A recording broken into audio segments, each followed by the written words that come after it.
sends you back to the depths of Hades! We have a problem. What about the guy? He ain't even hurt. That's a lie! My trial?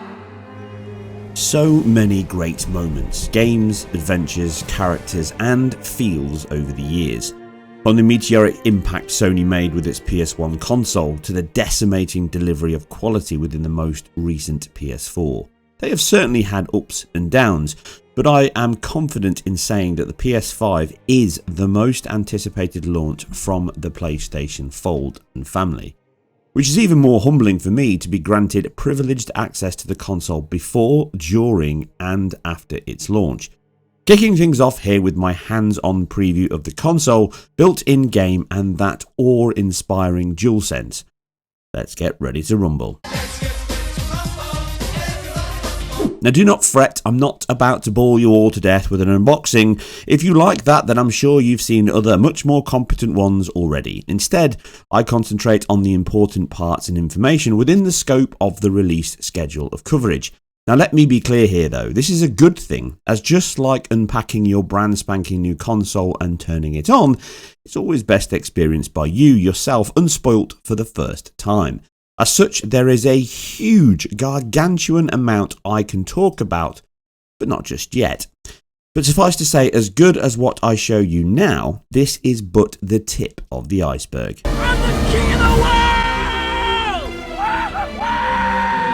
Now the unit itself is well packaged with a clean and minimalistic approach similar to the PS4. You get all the relevant items from HDMI cables, DualSense USB to USB-C charging cable and that beautiful DualSense itself, along with the all-important unit of the PS5. Now let's address the elephant in the room.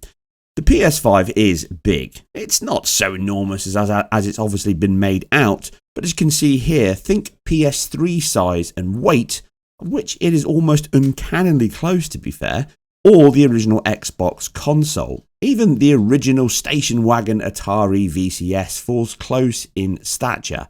Now, unlike that console pioneer though, it can stand vertical or horizontal as desired, bringing back memories of the PS2 and the 3. The included stand may require an advanced engineer to detach and replace between these two positions, but luckily, being such an established one myself, I need only use 2 fingers and thumb to do this. You may prefer to use a screwdriver for security reasons or consult your very own mechanical engineer to complete. Now the pop-out screw is neat and the horizontal position does mean this will easily fit within any unit that house an Xbox One, a PS4 or such like, as you can see here. For me right now I prefer the vertical position that accentuates the flared collars and navy plastic bezels of the unit. I still like its unique and proud design, but I'm sure for those that do not, then a horizontal hideaway will still enable you to plug it in and play without a care in the world.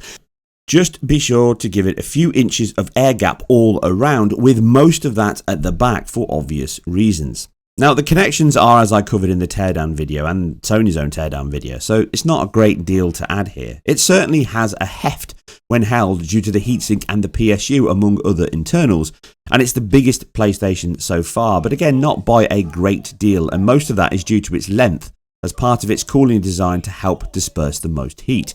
If you sported an original Xbox, a PS3 or an Xbox One, then the PS5 will not really change that much.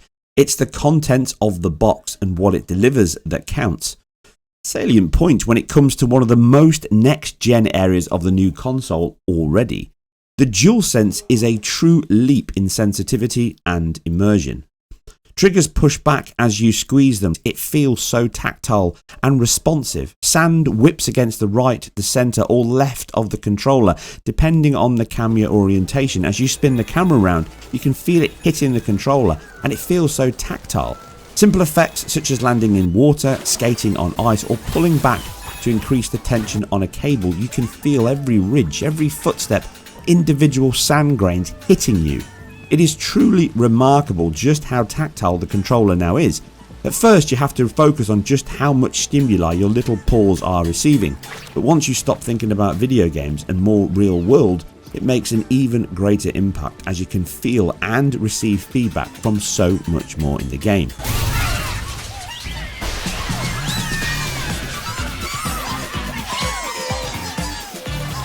I can already imagine bike games will feel excellent, such as Ride 4, as you can feel the rear sliding away under power or the front folding under braking.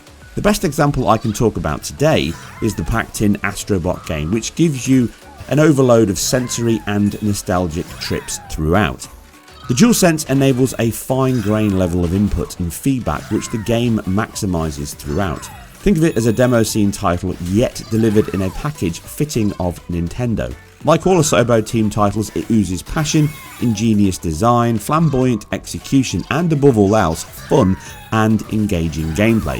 If you have kids, and just like I covered in my Astrobot VR review a couple of years ago, it takes you back to the hallowed platforming days whilst reliving that excitement with your own kids.